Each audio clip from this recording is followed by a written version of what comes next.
Hello, everyone. Thank you for joining us. We have a few more people hopping in, and then we'll go ahead and get started.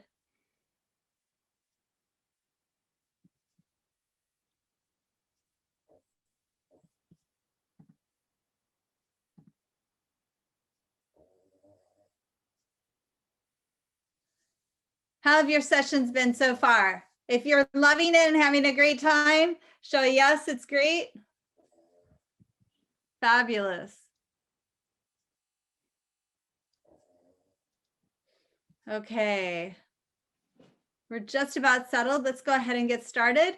I am pleased to introduce Kristen right now. It's my pleasure to introduce our speaker for the session, Kristen Welch, also known as Critty, and a friend of mine, a former Arts Integration Coach and Fellow, LAUSD teacher, and UCLA Math Project CGI coach. She'll be presenting CGI Starts at Home, and we invite you to ask questions in the chat for the Q&A at the end of the presentation, and she'll be sharing resources at that time as well. So if you have questions along the way and you want to drop them in along the way, go for it. And we'll make sure we do have time at the end for you to ask your questions. And at that time, you'll be invited to just come off mute to have a conversation, or you can continue to just keep it in the chat. So thank you. Take it away, Great. Kristen. Yeah, hi, it's so nice to be here. And I was telling Trisha, this is something that I've really only presented to parents and never to my colleagues. And I want to dedicate this. I was just in the SEL session. I don't know if you were. I want to dedicate this to Tracy Newalice. I'm in the Principal Network. And while I was building this presentation, we never have time to talk. And I hope that maybe I could come do something like this with your school.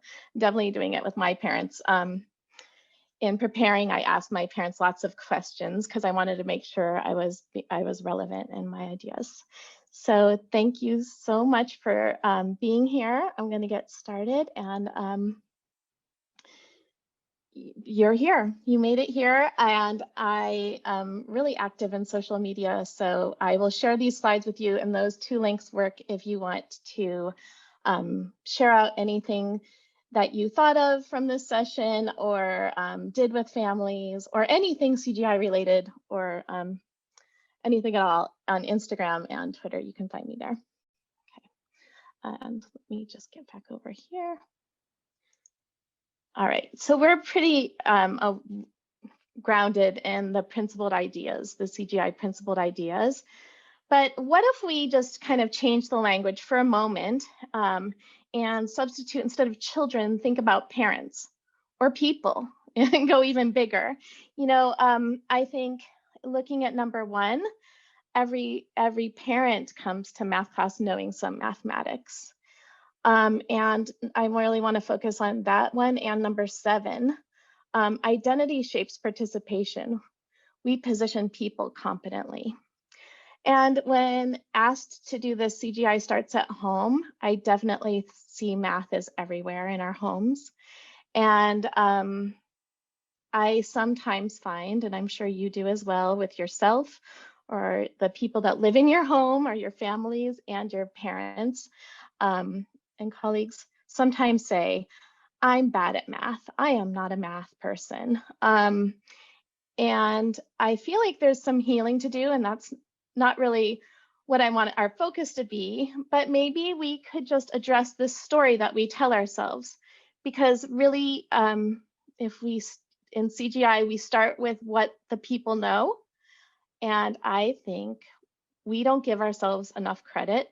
Let's put our teacher selves that are really expert at our craft aside for a second and just think of, you know, people in our families, or I don't know, your parents if they weren't math teachers or something like that. You know, they think if they forgot algebra, they're not good at math, or they weren't good at time tests, they're not good at math. But yet I asked my families getting ready for this, what kind of math do they do on a daily basis? And you know that they do a lot, right? Like we use math all the time. So identity shapes participation. How can we get our families to see themselves as the beautiful, competent mathematicians that they are? And while doing that, remembering what Megan said, creating spaces for children, because really they are experts and we are experts, and we are really amazing at putting our expert bias to the side and getting curious about student thinking. And I think it's pretty easy to get parents to see themselves in this role and not needing to have the answers to everything, not needing to pose questions that are gotchas because that's what their parents did to them. And like those kinds of conversations are one way to start. So how do we honor the expertise that families bring to the table and keep children's ideas at the center? That's kind of like the guiding question. How might we do that? So just reflect for a moment things that you already do that help your families. What kinds of things you say at back to school night or conferences, and maybe some things we will help each other at the end kind of add to that, the things that we do and can say, and help each other there. All right, so I'm going to make sure I'm sharing sound.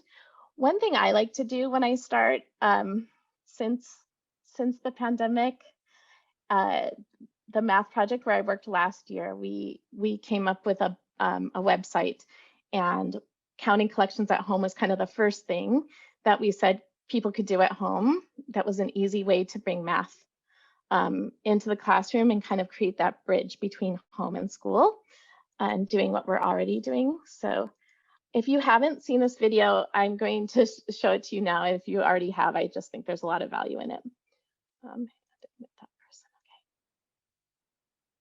Oh. Hi, I'm Angela Thoreau. Can you hear it? I'm one of the editors of this book and a parent of a 4-year-old and a math educator who gets to work with lots of really great math educators and classroom teachers across preschools and elementary schools. My colleagues and I thought we might pick up on some of the questions we've been seeing out there on Twitter about counting collections and how we might be doing some counting collections at home. When we talk about counting collections, so we're talking about kids counting collections of things, objects, in a classroom that might look like math cubes or markers or paper clips or counting bears. At home, it might be socks in a sock drawer, some stacking blocks, Lego pieces, a bin of toy cars, something in the closet or a kitchen cabinet. Outside, that could be rocks or leaves or seed buds that we collected on a walk. So it seems pretty simple, but there's actually some really important mathematical work that's happening here. So there's the counting sequence, of course, and knowing that it goes 1, 2, 3, 4, and then after 19 comes 20, and stuff happens after 100 and 200. But when kids count collections, especially as the collections get a little bit bigger, there's a lot of keeping track, right? There's knowing what I've counted and what I still need to count, figuring out a plan for all of that. And that plan might include sorting by the same color, putting things together that are the same shape. I might be making some equal groups. Maybe I'm getting really good at counting by fives and I want to put my pennies in stacks of 5 so that I can go 5, 10, 15, 20. Maybe I'm hitting up that sock drawer and it makes sense to put socks in pairs of 2, so I get to go 2, 4, 6, 8. If I have a lot of an item, like if I found all of the paper clips in that, that drawer that has all the paper clips, I might choose to make groups of 20 or 25 and put those groups together to make 100s. So these are, this is by no means all the ways kids are going to count. It's actually really exciting to be surprised by what kids come up with. But we just wanted to give you an idea of the kinds of things you might see kids do. So something to keep in mind is that in counting collections, kids get to take the lead. They get to choose how they want to count. They might do exactly what you would have done, but more than likely they might not, and it's awesome. So we're asking kids to come up with their own approaches and processes, to use what they know and draw upon the experiences that they have. As they're doing that, they might stumble a little bit, right? They might lose track of their number sequence and say 27, 28, 29, 40. They might get lost in their big pile and not know which ones they need to count. They might decide 7 is the coolest number today and want to make groups of 7s, but get stuck counting by 7s and so need to figure out another way to figure out their total. This might feel inefficient to you at times. There's actually really important learning that's happening, right? Learning about perseverance, problem solving, creating a plan and reevaluating it, taking a risk and trying something new. And all of this is happening while they're getting to work on the math ideas that we've already started to talk about. The counting sequence, one-to-one correspondence, understanding quantities and their magnitudes, building number sense, place value, setting the foundation for multiplication and division. So math these days, as you know, it doesn't quite look like the math you learned in school, likely. And children are being asked to develop such a deeper conceptual understanding of numbers and operations. So we think counting collections is an activity that can support the development of that deep conceptual understanding while still being kind of fun and creative and a place where kids' ideas get to be at the center. It really is important to have that idea that it might not be efficient, it might not seem efficient, but really important mathematical ideas are surfacing. They're getting to be the creators, and they get to learn by doing. If we can teach our parents to stop rescuing their kids and say, no, do it this way, it's more efficient, they lose the opportunity they learn that their parents are driving it, right? And that their ideas are more important. And I'm going to ask my mom next time, or dad, So there's a lot of ways in which we want to invite our parents to kind of keep those kids at the center, and whatever they're trying to do, we're going to build from there.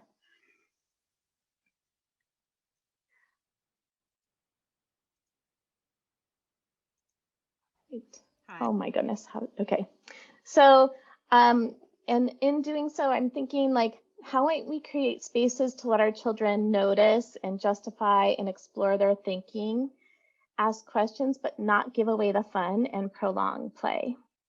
So if I love animals and animals as metaphors, and it could just be older siblings too, but we see this with cubs. But the mama will play with the baby, and the mom knows way more, could crush the baby, right? But they don't. They just play gently to keep the game going, right? And that idea that we can play gently with math with our kids in whatever state they're in, and just push them a little bit, like we don't need to run it over, and that prolongs the play, right? And to keep math fun and playful, which I know that when I talk to families, a lot of it are like, I need to get them flashcards. And I was like, you never need to get them flashcards.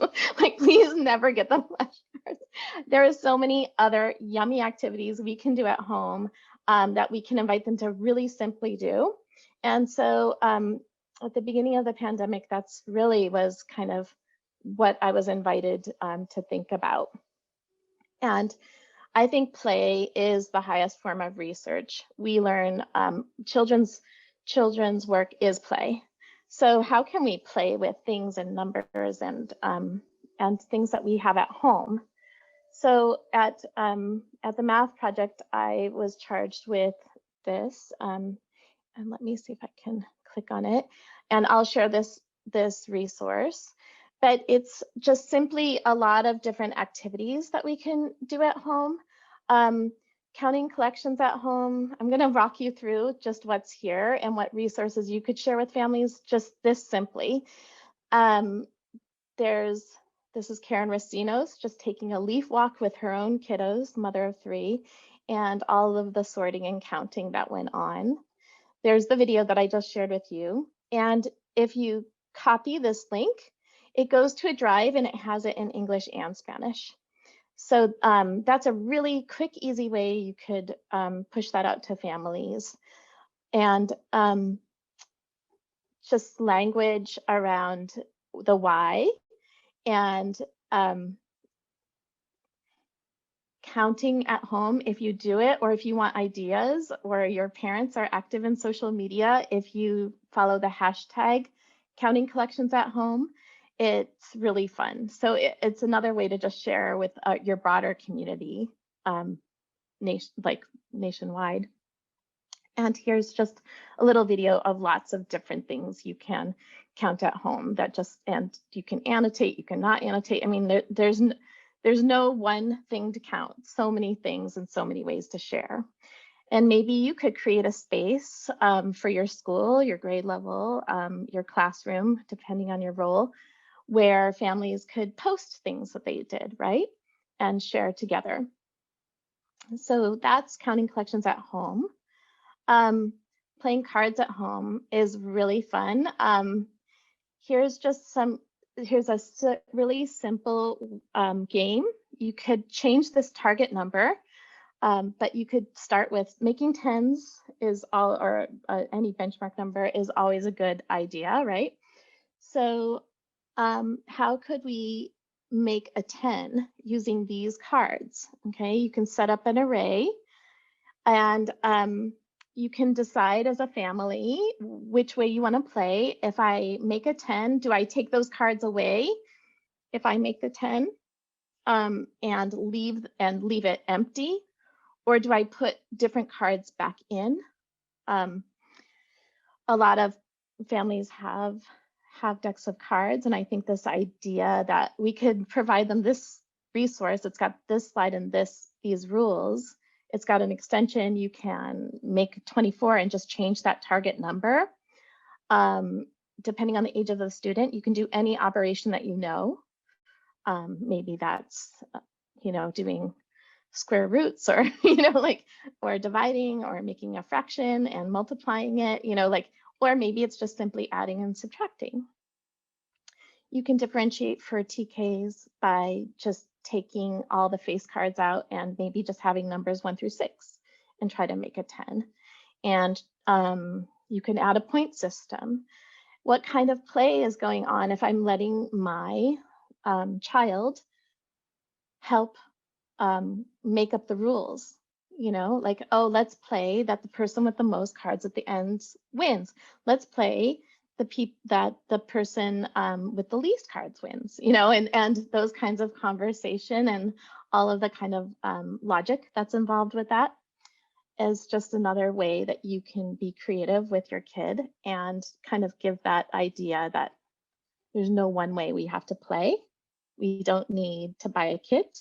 We can just use cards, and we can make up rules to make it fun for us and prolong that play.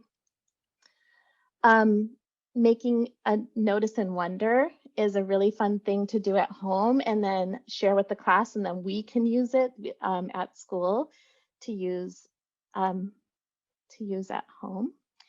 Here's some ideas and verbiage. That's really always a good thing to give parents. I think, if we think about when you started your CGI journey, sometimes it's like, what am I going to say? What am I going to ask? And sometimes having that list or bank of questions that are really open is kind of a nice way to start. And then they start to be surprised by their kids and learn to be listeners rather than being in the driver's seat, right? So asking them, what do you notice? And just listening. That simple move that we do so often, just giving that tool to the parents too, and their kids are used to it, and they can just be surprised by their kiddos. So again, there's a Number Talk image gallery you could show you've been to Number Talk image website with lots and lots of different ideas, but anything counts. And it's another one that you can post or have a place to collect them, whether it's Class Dojo or a Padlet or a Jamboard, some way that, or your LMS, that you can get those artifacts back.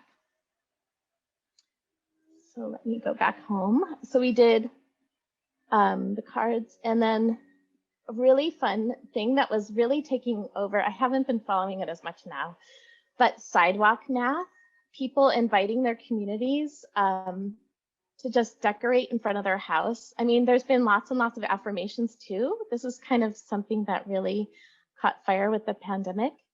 And then you're inviting conversations just of math with people on their walks, and the kids can decide what they think would be cool to invite their passerbys to look at.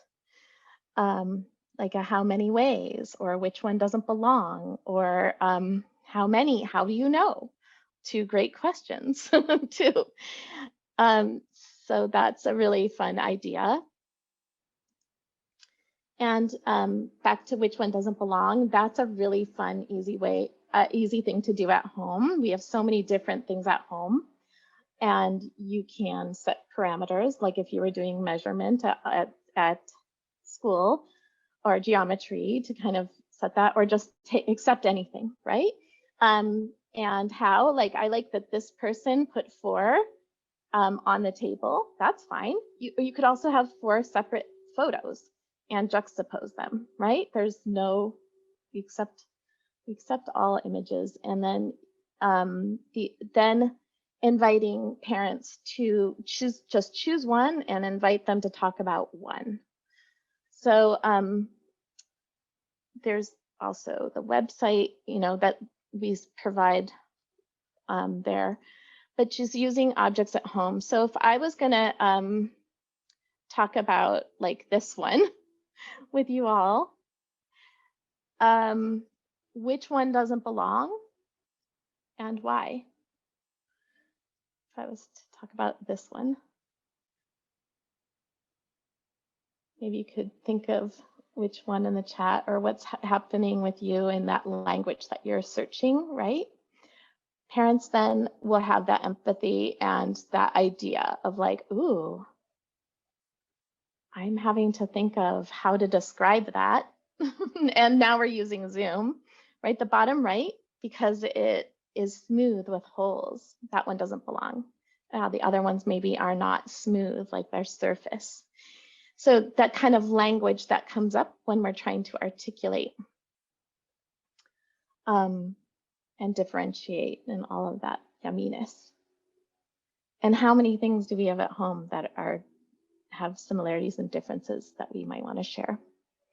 So that's just one resource. And I think just sharing this with your families and having a conversation about what's there, or starting with one, is just a really gentle way to invite them into the mathematics. Oops, sorry, I'm going way too fast. I'm on my mouse. Okay. Another thing that I absolutely love and urge you to do is, if you love Twitter like I do, is just to search this hashtag. So this is talk math with your kids, just one letter. And it is adorable. It is lively. This morning, I was like, okay, well, let's just look at what's recent.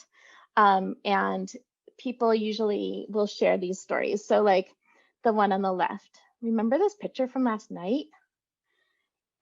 Me, yes. Daddy, let's see if there's more than 100, like you were wondering last night. Okay. And then, but first let's estimate. You have to estimate 2. So what's too low, just right, or too high? Like any parent could ask their kids those questions if you think about it, and maybe we help them think about that. We do that in the classroom. And how fun is it for them to get some insight? Obviously this kid is kind of pretty good at estimating, like he's thinking like that's my range, right? Somewhere between 150 and 300, right? Where some kids might say, well, too small would be 0 and too big would be 1 billion, but we accept all answers. Like it's all fun, right? Now I know that my kid, and maybe how do they write 1 billion? Like, oh, could you write that down? And how fun is that? Again, prolonging play. And I love this, Dad. When it's 45 degrees out in February and your 6-year-old suggests we're going on a shape hunt, maybe they've made which ones doesn't belong at home. You grab your coat and your notebook and you run as fast as possible to find all the shapes. Talk math with your kids.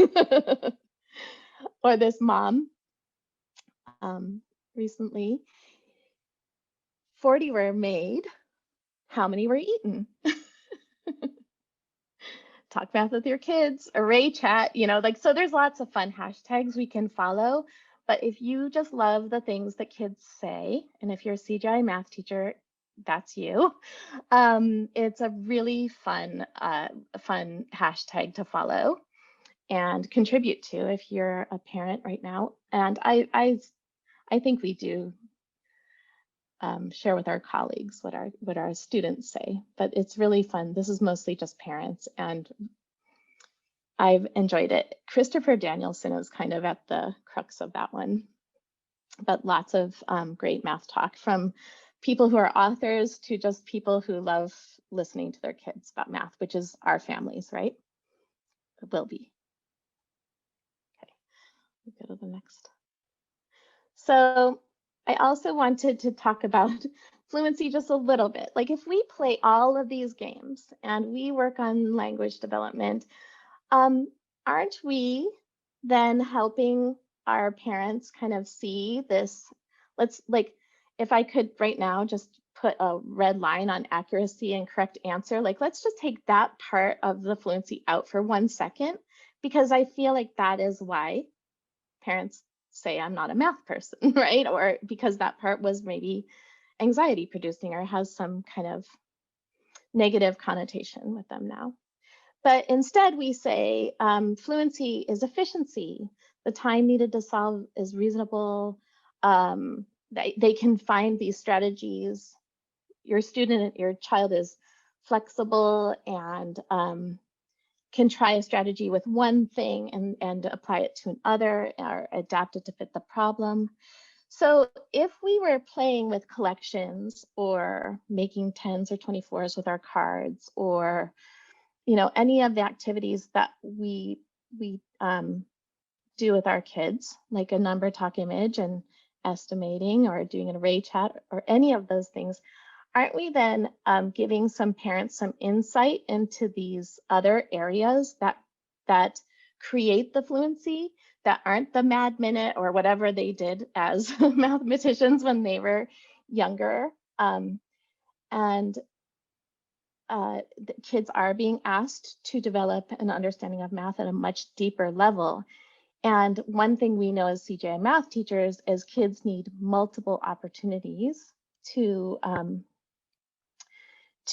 play with numbers and construct and deconstruct them and see them in so many different ways and come at them from so many different angles, that home should be the safest place, we hope, for all children, and a place where speed and accuracy is not what's at the center, right? It's a place that I can really think deeply and not be in the middle of like a gotcha or my table mate's done, but I'm still working. Like they get to just be themselves.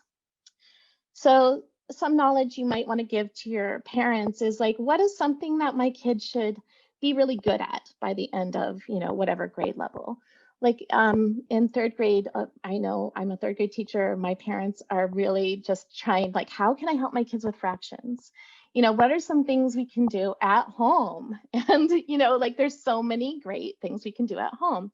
So like whatever your grade level is for your families, that shouldn't be a secret to them.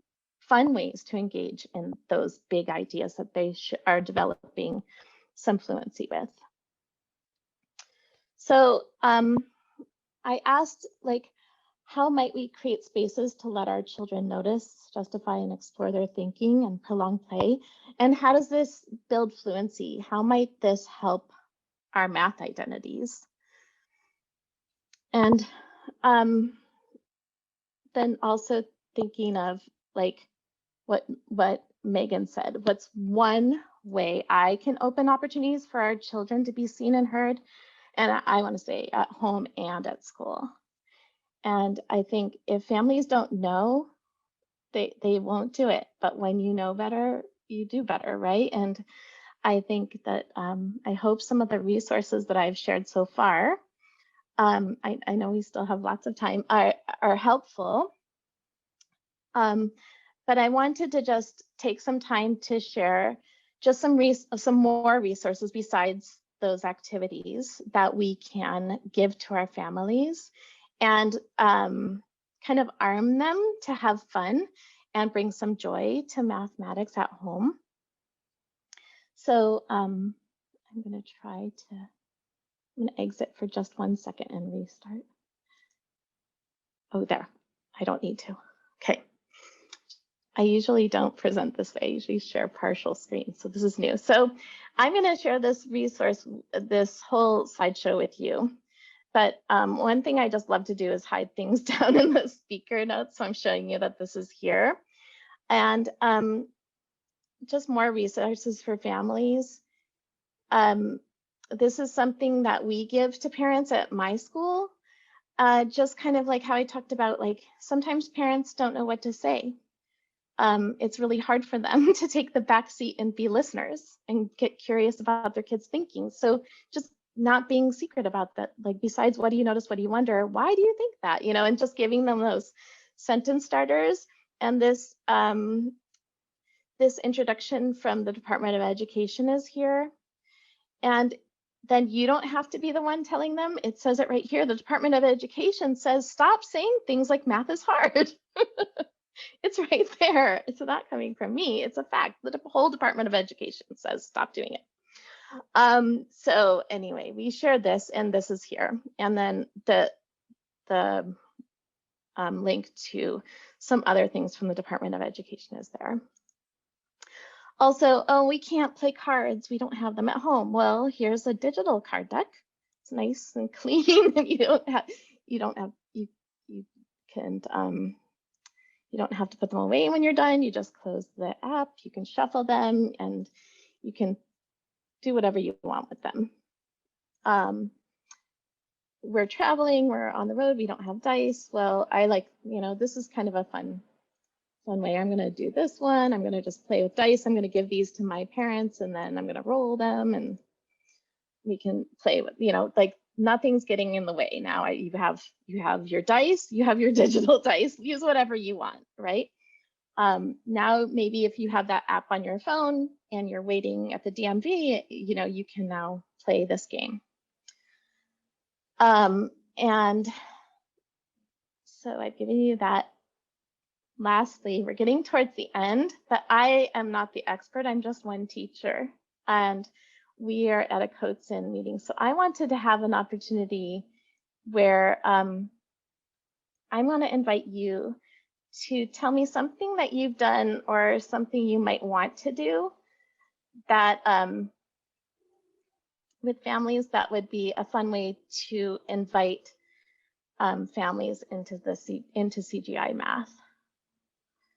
So here we are. I have a Padlet, and when you get to Padlet, I've added two things from my house. This is my daughter's favorite. Like, this was real life. Like, I thought about fractions, and I've told my families. We doubled and tripled this recipe for bake sales. The first time we made it, you know, we had to measure it just like we made it a few times, but then the doubling and then the selling of it, like how much math was in this one recipe. This was her favorite recipe. And also, this is at the first page of the book. She had like a library card system going, and we would have to check it out. And you know, I was thinking, that's math, that's elapsed time. And so what kind of artifacts or things do you have that you could share with your families to get them to participate in CGI math? So I would love it if you would add to that resource if you're thinking of anything or anything came up while I was talking. But I want to stop my share just for a moment and let you work on that and say hi. I did a lot of talking. Was there anything asked in the chat or anything coming to mind? I don't see any questions in the chat quite yet, but lots and lots of appreciation and kudos for the activities that you've been sharing, especially the playfulness and the love of math. So feel free to drop any questions in the chat or come off mute and hop on the Padlet.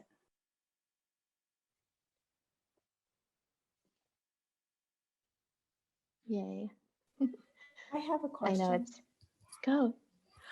First of all, I've worked with parents and I am just amazed by your website, and I'm so impressed by everything you've done. So first of all, I want to say that's I'm proud of you. And I wish I could get to your level.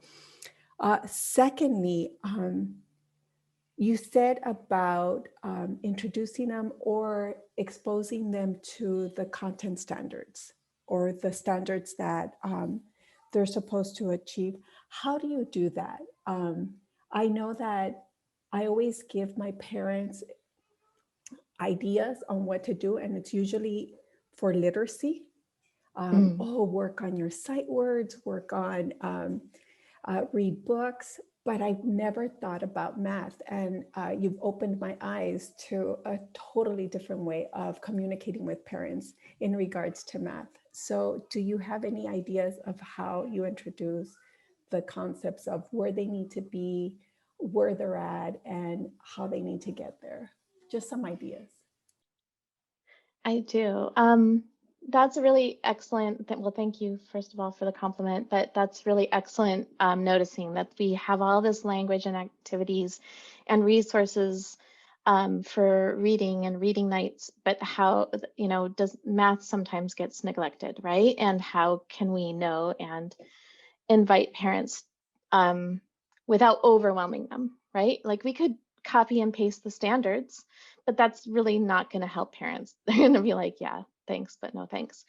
And we don't want to have to labor ourselves to print a bunch of things, right? But if we just keep it simple is always a good strategy, right? So if you know what if you look at the framework or your standards and what are they say put the big rocks in first and you'll have time for sand later, but what are the big ideas for your grade level? And what are let's keep it really simple. What are some sample number sets? My kids really need to be able to add and subtract within 20.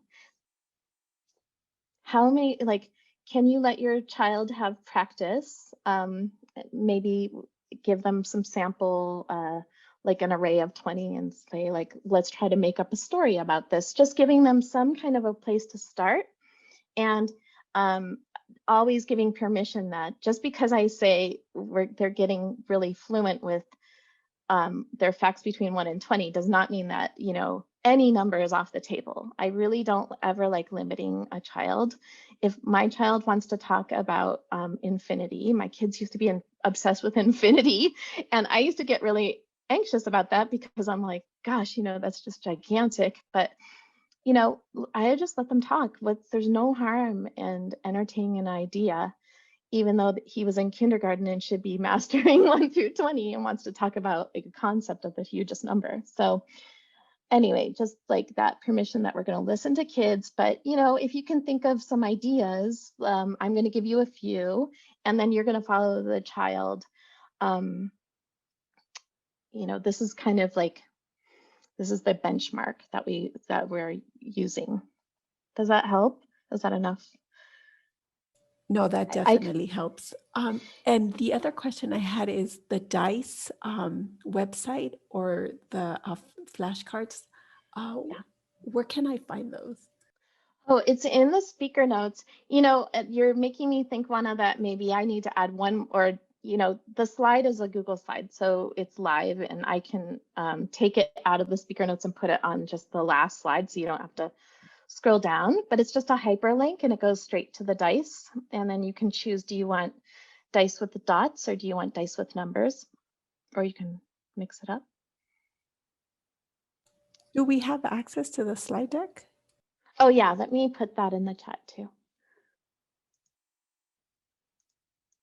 It's a bit.ly, capital CGI and then at home is lowercase, but here it comes. Oh, I don't know if that's hyper.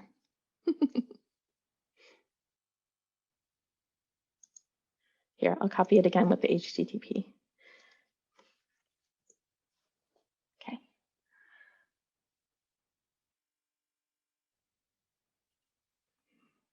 I was worried for a second that the DICE needed a password. I was like, no. I don't want to ask so many questions, but I have more if nobody has any. Okay, then I'll take over. I'm sorry. Oh, I'm sorry. Sorry, I was just going to say, first of all, hi, Critty. Hi, Allie. How how did you first share this with parents? Or like, what would you suggest, like, for me sharing this at this point in the year? Like during conferences, like, did you record yourself? Like, because it seems like it could be overwhelming if it's not packaged or communicated well. Yeah, that I really think all the time it's a good idea to keep it simple, but especially now because, just anxiety and so much is on parents right now. They really do have an idea of what their kids do in math because they're doing it in their house, so, being gentle. And parents requested a math night, but really I'm trying to keep it 15 minutes and under and recording it because some parents can't come. And so far, all I've shared with them was just me talking at them at back to school, like a video, and showed them the resource and gave them the counting collections, because that's really what I start with in the beginning of the year. I think all ages, it's not just those kinders that need to count. I think we all do. And so I shared the videos with them in an email. And I kind of just pointed them to the whole website as a whole and told them we were going to do counting collections and which one doesn't belong. But we are going to get together and do cards and dice, and I'm going to record it and send it. So I'm not perfect, but great putting this together and asking my parents what they wanted was really interesting. And that seemed to be what they wanted, was like a time that I'm available to play, but I'm curating it and gonna send it so that they can do it on their time. Yeah, that's a good idea. Do you do that every week now, like a math night? No, every not week? I don't. I'm not going to do it every week this year, but I think I'm doing 3. I just said let's do 3. Okay. Because I have like 3 different areas. Like one would be just kind of like games that will kind of help with that fluency, and then another one is kind of more geometry. And then Cool. what? Yeah. Allie, Awesome. I wanted to share something that might connect to how to kick it off, because Kristen and I had a conversation a while back about parent engagement, and she gave me just a fun idea about almost like a cook night that was happening at their school. So what we did was we actually had a cookie decorating kickoff, which hooked a lot more of my families because it was engaging. But then we added in the science and math with that, so it was more of an integrated engagement. And I have not had that much of a turnout and parent student participation in one Zoom this whole entire time, and they asked for more. So I worked with a local baker to set up kits, like little cookie decorating kits, but we invited families to bake their own cookies, bring back ideas so that I could give it to some of my, my youth that might not have that resource. And so now we're working again, because it was so successful, with a local baker who's going to sell us little $5 pizza kits. And we're going to do it over again and talk a little bit of the science and math. And if that's the way you have to start the engagement, as a principal, that's what I can do to support my teachers, because we're just trying to get them to come back and talk to us about the real world, what they're learning, some socially emotional, the whole thing. So just an idea. Yeah, that's interesting. Hook them with the cookies and then hit them with the math. I want to sponsor some pizzas and get one myself. You're always invited. Thank you.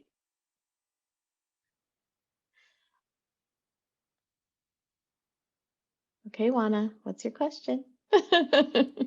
I want to piggyback on, I think it was Allison's question. So I like how you said that in the beginning, you start off with counting collection. When I used to meet with my parents, I used to group the parents based on the need. So for example, if the students were reading at a very high level, I would group them together, and then I would give them resources that would cater to their students or to their children. And then same thing with the students who were struggling. I would meet with those parents, and then we would talk about things that those students needed. So how often do you meet with parents? I think I heard you say, Kristen, that you're a teacher. And I know that you're working with the UCLA lab. So how do you balance both meeting with parents and re-meeting with them or having additional meetings so that they can get more resources towards the end of the school year or towards the middle of the school year to keep helping their children, because it seems like you train them once, but then they might be overwhelmed the first time, that they might need more additional either resources or more additional help, or they want to answer questions. So how do you manage that? Yeah, it's hard, right? Yeah, I am a third grade teacher and I work for Math Project a few times a week. So I have office hours built in, like I do small group instruction. So I'm differentiating in small groups, and that's hopefully invisible to parents. And then I have office hours, and I might, like if I really need to meet with a parent, I ask them to please set up a time. I'm available, and then I'll just say every day, I'll make them a priority. And then usually parents that are just really taking an advantage of that, I have to be available until 2:45 every day for office hours. They they are frustrated or getting a lot of questions from their kid that isn't asking me, and they just fill my time. But if it's one of those, I say, oh, you can't come today, because if I ask a parent to come and they are available and I need to talk to them, I just put them first. And then know that I see the kid on Zoom and I can cobble them into another window. Parents are hard. You got to take them when you can get them. And yeah, I feel like this time of year, we're past 100 day, and it's true. The beginning is really overwhelming, but we're really in a rhythm, and this is a really nice time to revisit some of these things in a quick, fun, playful, gentle way. So I have, when I've scheduled meetings with parents, it's redundant for me, but I usually am like an early bird, late bird kind of person. And then I maybe just take a longer break during office hours. Don't tell my admin, but I'll be available from 8 to 8:30. And then I'll be available again from 5 to 5:30. That seems to be I'll catch almost all people if I can offer it twice. But with this next round of games, they said they wanted recordings because, having scheduled Zoom meetings gets really tiring, and I get it. But some people, their kids are better at Zoom than they are, so they'll show up for the live Zoom, and then we'll record it and be able to share it that way. If anybody else has some ideas about that, please. I'm not the only expert in this room. I think if there's nothing else, this was lovely. Please share how it goes along the way. Click that Twitter button and tweet me or email me, hellocritty@gmail.com. But we'll share the resources. Thank you so much for coming, and have fun doing math with your families.